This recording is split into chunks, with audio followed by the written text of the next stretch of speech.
How's it going, everyone? I'm JStar and welcome back to another Pokémon Journeys episode review. And I'll tell you what, this is the episode I think everyone has been waiting for.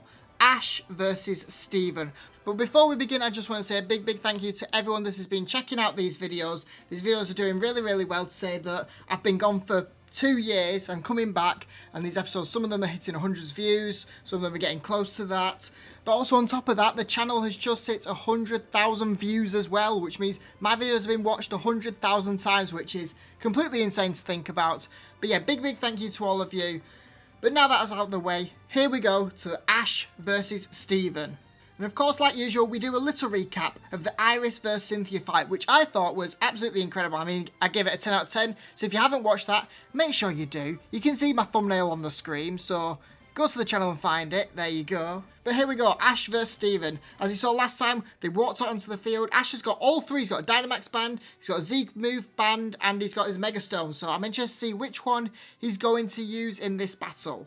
And it's nice to see in Team Rocket that are actually excited for Ash to battle. Iris and Go head up to the stands, sit with Hop. And it's always good to see Hop's faces, you know, to seeing all these people that are like celebrities to him, finding out that Ash knows all these people. And the fact that now Iris is in the stand sitting next to him, it's really funny to see his reactions. But starting off the battle, Ash sends out Dragovish and Steven sends out Metagross. And I'll tell you what, it's good to see this shiny Metagross. And it's good to see that it's got a Keystone. I completely forgot that Steven could Mega Evolve and it could be Mega Metagross. It was a shock when it came out of the Pokeball and I saw it and I was like, oh yeah, he can Mega Evolve.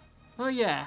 Anyway, the battle begins and Dragovish is kind of holding its own. I thought they would pretty much get destroyed in one blast against this Metagross, but you can really tell that the training with Paul helped. And we know that because Ash does a little memory, thinks back, oh, this training with Paul, it's really helped. It's coming in clutch here. We're actually holding our own against Metagross, and I think everyone is really surprised to see that. I know I was surprised to see that. But anyway, Steven then pretty much straight off the bat, they exchange a few moves, but pretty much straight away, exchanges Metagross for Aggron. I'll tell you what, this Aggron looks dangerous. And if I'm thinking right, is this the same Aggron? Because I remember he caught an Aron all the way back in, I think, like Season 7, Season 8, you know, when they're in the Hoenn generation with May and Max and Brock. I remember Steven catching an Aron, so I wonder if this is the same Aron that's now grown up to be the Aggron. It'd be very good to see if that was true. We don't know. I'm going to say it is true, but hey ho, I've been wrong before. But now it's time for speech time. As we know that all these trainers have done a little speech and we get to see some returning characters. It is now Steven's turn to do his. And I tell you what, we get to see a couple of characters. We get to see Morrison. You can't quite see him, but he's the one down in the corner with the orange hair. He was one of Ash's rivals in the Hoenn region, so it's very nice to see him. We also get to see the likes of Tyson. Now, Tyson is one that has beaten Ash in the Hoenn region as well. He's the one who had the Meowth with the hats that used to dress up. We all get to see Harley and Drew, who are rivals of May when they were doing the contest. And we also get to see Professor Birch. Again, very nice to see these returning characters. Again, would like them to kind of talk or do something instead of just looking at the screen. But, you know, it's good to see nevertheless. But then it's time for Ash's speech, and we get to see his little journey team. So Professor Sagaraki and his 2 assistants, can't remember their names. You'll get to see Chloe there watching the board. We get to see Professor Oak, Ash's mum, his old Pokemon, his Kanto to Kalos Pokemon, all there, and it's a really good shot. We get to see Tracy as well. I mean, we haven't seen Tracy in so long. I know we saw a little picture of his head, I think many episodes ago, so we know that it was around, but it's actually good to see a full body image of Tracy saying that he is still around again. Would have liked them to do a bit of talking, but hey, it's nice to see Tracy is back and he's not just a flying head or he's off at some of his researchers' lab and they've missed him again. But yeah, good to see that one. Dragovish activates Super Saiyan Blue and Aggron activates Ultra Instinct and clash with heads. And I'll tell you what, you can feel the power in these two. They're hitting each other. I mean, it sends Dragovish flying and I'm surprised it got back up, but not too much longer, it did fall down, and that means Dragovish is out. So Ash is forced to send out his next Pokemon, which is Gengar. And pretty much straight off the bat, Gengar lands a Will-O-Wisp, which he learnt from Ash's old Fire-type Pokemon. So Charizard, Infernape, Pignite, Quilava, all these that he had the practice for. And you can see how happy they all were when he landed the Will-O-Wisp on Aggron. Anyway, Aggron goes for, I think it's Rock Blast or Stealth Rock or Rock Throw or some sort of rock move. But Gengar uses Magical Shine, blasts the rocks away, hits Aggron, and Aggron goes down. Steven's next Pokemon is Cradily. And again, pretty much straight away, Cradily goes for Ingrain, where basically it puts its roots into the ground and it recovers health every turn or every couple of seconds.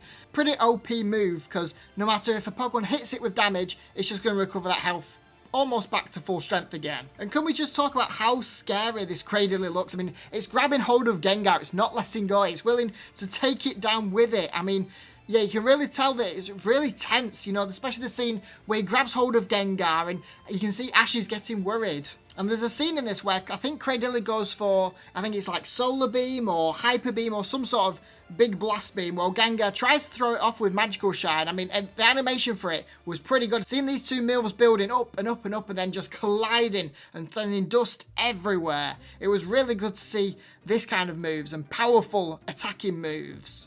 But anyway, in the end, Cradily goes for a Power Whip and sends Gengar out of the battle, which means Ash is down to his last Pokemon. And of course, he's going to send out his best Pokemon, Pikachu. We also get to see Team Rocket are still cheering for Ash, especially now that Pikachu's out. They want Pikachu to win more than anything in the world.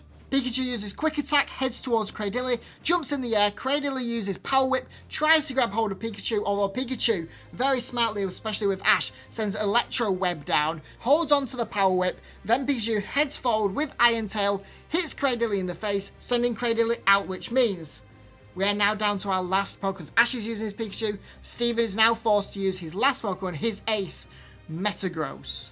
And pretty much straight off the bat, Steven Mega Evolves it into Mega Metagross. It's always good to see Mega Pokemon coming into the field, and you can really feel how intimidating it is. And especially with that speed, I tell you what, Pikachu could not land a single Thunderbolt on this Metagross. I mean, it is so fast. I mean, you can see Pikachu's getting frustrated, Ash is getting frustrated, Steven is just like, hey, this is Mega Metagross' speed, you're not going to land this. Mega Metagross will wipe the floor with you super easily. And it's almost what it did. It went for a Comet Punch, almost destroyed Pikachu, went for other moves. I mean, Pikachu was pretty much on its last limbs. It wasn't good. I'm surprised that it held on for as long as it did. But of course, Ash is now thinking, what do we do? How do we beat this Metagross? Oh, I know. Let's go for the only one move that can.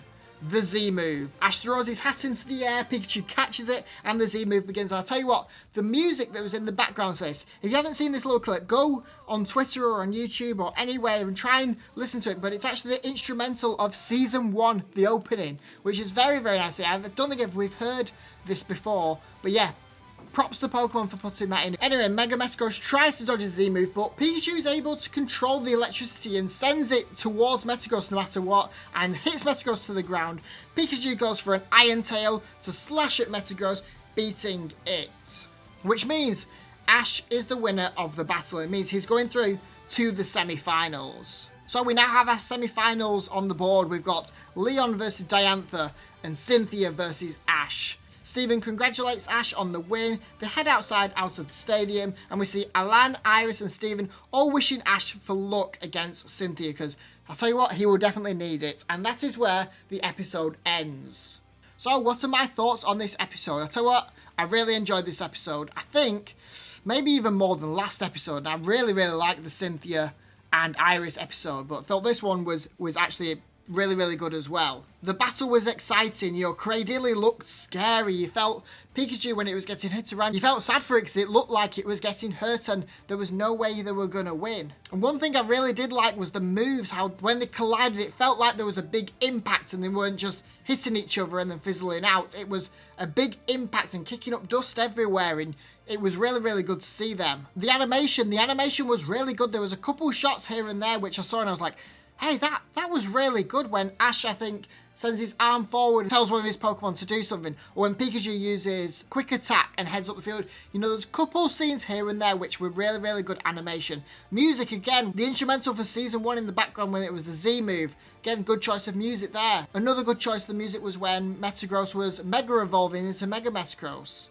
I think the only thing with this episode that kind of annoys me, and it's with pretty much the Z move, because everyone feels like the Z move is that one-shot hit. If you are on the losing end, you're going to lose, use the Z move, and you're going to win no matter what. And if I did feel like that's the way it was going, I mean, Pikachu was pretty much on his last limbs. It was struggling to stand up. But they went for the Z move and, yeah, pretty much lay Metagross on the floor so Pikachu could finish off with an Iron Tail. And that's another thing as well. Metagross is a Steel and Psychic type, so it's a Steel type. So Iron Tail in my opinion, wouldn't do that much to a Metagross. It's made of metal. Iron Tail is a metal move.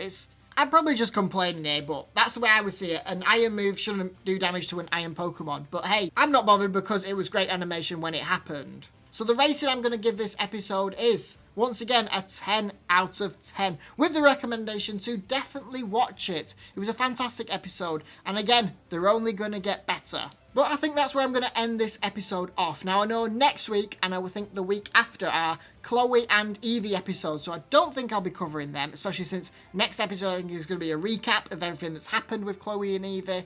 Yeah, not too excited for that. And then we'll see what happens with the Chloe and Eevee episode after that. Whether Eevee evolves into a new Pokemon, or it chooses evolution, or chooses stay in Eevee. We'll see with that. But then after that, so after the 2 weeks, we are then back to the semi-finals, which I will be covering. So 2-week break, but then we'll come back. So in 3 weeks, we'll be back with another video. So yeah, thank you so much for watching. Hope you enjoyed this video. Make sure you smash that thumbs up button. Subscribe if you are new, because we will be covering the Masters 8 tournament. Thank you for watching. I'll see you in a couple weeks with the next one.